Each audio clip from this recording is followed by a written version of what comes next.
اعوذ باللہ من الشیطان الرجیم بسم اللہ الرحمن الرحیم اللہم صلی علی محمد وآل محمد۔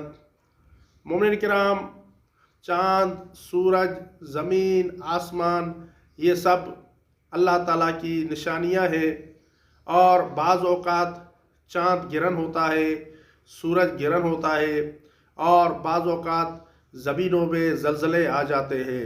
ایسی صورت میں اللہ تعالیٰ نے کچھ احکامات جاری فرمائے ہیں۔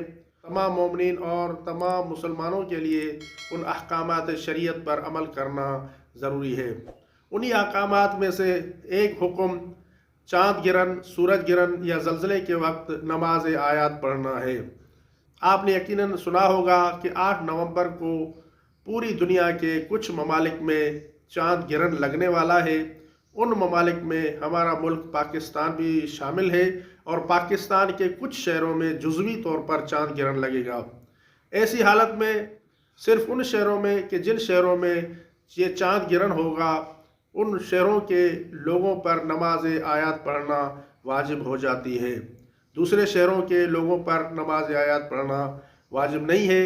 صرف ان شہروں کے لوگوں پر نماز آیات پڑھنا واجب ہے کہ جن شہروں میں یہ چاند گرہن نظر آئے۔ نماز آیات پڑھنے کا ایک خاص طریقہ ہے، جو طریقہ ہم نے اپنے یوٹیوب چینل حسینی آواز میں پیش کر دیا ہے، اور میں آئی بٹن میں اس کا لنک آپ کی خدمت میں پیش کر دوں گا۔ آپ وہاں پر جا کے نماز آیات پڑھنے کا طریقہ دیکھ سکتے ہیں، اور اسی طریقے کے مطابق آپ نماز آیات پڑھیں۔ اللہ تعالیٰ سے دعا گو ہوں کہ اللہ تعالیٰ بحق محمد وآل محمد آپ کو اور آپ کے اہل خانہ کو سدا شاد و آباد رکھے۔